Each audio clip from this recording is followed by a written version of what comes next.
नमस्कार न्यूज आंचलिक YouTube channel रे आपन को स्वागत जनाऊँगी। गेल इंडिया गैस कंपनी रो पाइप चोरी उद्यम विफल। पिकअप सह गैस कटर जबत, ड्राइवर अटक, 5 फेरार। कुलाबरा थाना पोखरासाले पंचायत मालिटी गाँ मुंड टिबुबुरी छकरे गेल इंडिया कंपनी रो लोहा पाइप चोरी उद्यम हेउतबा बेले कुलाबरा पुलिस चढ़ऊ करी योजना पंड करिछि। पुलिस को देखि 5 जन चोर फेरार होइछन्ति।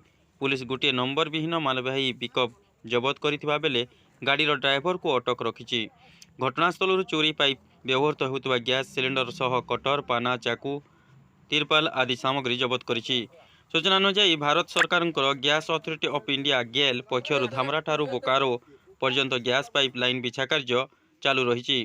टिबोबरी निकट सबस्टेशन रु पोखरासाले पर्यंत 4.5 किलोमीटर पाइप बिछाइबा पीपीसीएल कंपनी को ठिका दायित्व दि जाइछि। गत अक्टोबर मास 23 तारिख उक्त स्थान पाइप चोरी उद्यम होइथिला, जहाँफल कंपनी पक्षर 2 जन स्थानीय युवक को रात्र जोगवाड़ी दायित्व दि जाइथिला। उक्त 2 युवक राति पेट्रोलिंग करुवा बेले पाइप चोरी उद्यम होउतबा जानी पारी कुलाबिरा पुलिस को सूचना देइथिले। संगे संगे कुलाबिरा पुलिस चढ़ऊ करथिला। 5 जन युवक पुलिस को देखि दौड़ी फेरार हो जाइथिबा बेले पुलिस नंबर विहीन पिकअप गाड़ी सह ड्राइवर को अटक रखिछि। 5 अभियुक्त को धरिबा पई उद्यम जारी रहिथिबा आईएससी सुकुमार त्रिपाठी सूचना दैछन्ति।